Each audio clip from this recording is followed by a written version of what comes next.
जहन में कई बातें चल रही थी। ध्रुव जब सिर्फ 4 साल का था तब से उसने प्रैक्टिस करना शुरू कर दिया था और 10 साल की उम्र तक तो वो 9वें सितारे तक पहुंच गया था। फिर 11 की उम्र में वो 0 रैंक से एकलव्य रैंक पर आ गया था। शौर्य दल के 100 साल के इतिहास में ये पहली बार था जब एक 11 साल का बच्चा एकलव्य बन गया हो। लेकिन उसके बाद ऐसा कुछ हुआ कि अचानक से एकलव्य एक बार फिर से 0 रैंक पर आ गया। यही सब सोचते हुए ध्रुव ने अपने दाहिने हाथ की हथेली को शक्ति स्तंभ पर रखने के लिए आगे बढ़ाया। फिर उसने आंखें बंद करते हुए अपनी हथेली को शक्ति स्तंभ पर बने शक्ति चक्र पर रखा।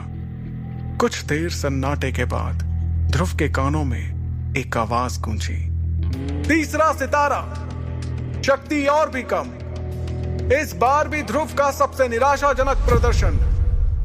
यह आवाज जैसे ही ध्रुव के कानों में पड़ी, उसके पैरों तले जमीन सरक गई। उसे अपने कानों पर यकीन नहीं हो रहा था। जैसे ही उसने अपनी आंखें खोली, शक्ति स्तंभ पर गड़े हुए 2 शब्दों तीसरा सितारा ने उसके सपनों को चकनाचूर कर दिया। उसे बिल्कुल भी समझ नहीं आ रहा था कि आखिर ऐसा कैसे हो सकता था। इस बार तो उसने हर बार से ज्यादा मेहनत की थी। शक्ति स्तंभ के सामने खड़े ध्रुव ने अपने आप से बड़बड़ाते हुए कहा, नहीं नहीं, ऐसा नहीं हो सकता, ऐसा बिल्कुल भी नहीं हो सकता।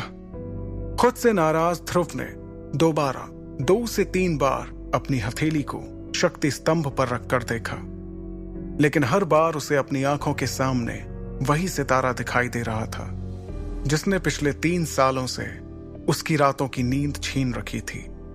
उधर मैदान में खड़े सैकड़ों लोगों की भीड़ में से किसी ने चिल्लाते हुए कहा, ए 0 रैंक, चल अब नीचे आ जा। अगर बार बार शक्ति स्तंभ पर हाथ रखने से शक्तियों का सितारा बढ़ जाता तो तू पिछले 3 सालों से तीसरे सितारे पर नहीं होता। उसके इतना कहते ही कई लोगों ने जोर के ठहाकों के साथ ध्रुव पर हंसना शुरू कर दिया। ये हंसी के ठहाके पूरे मैदान में गूंजते हुए ध्रुव के कान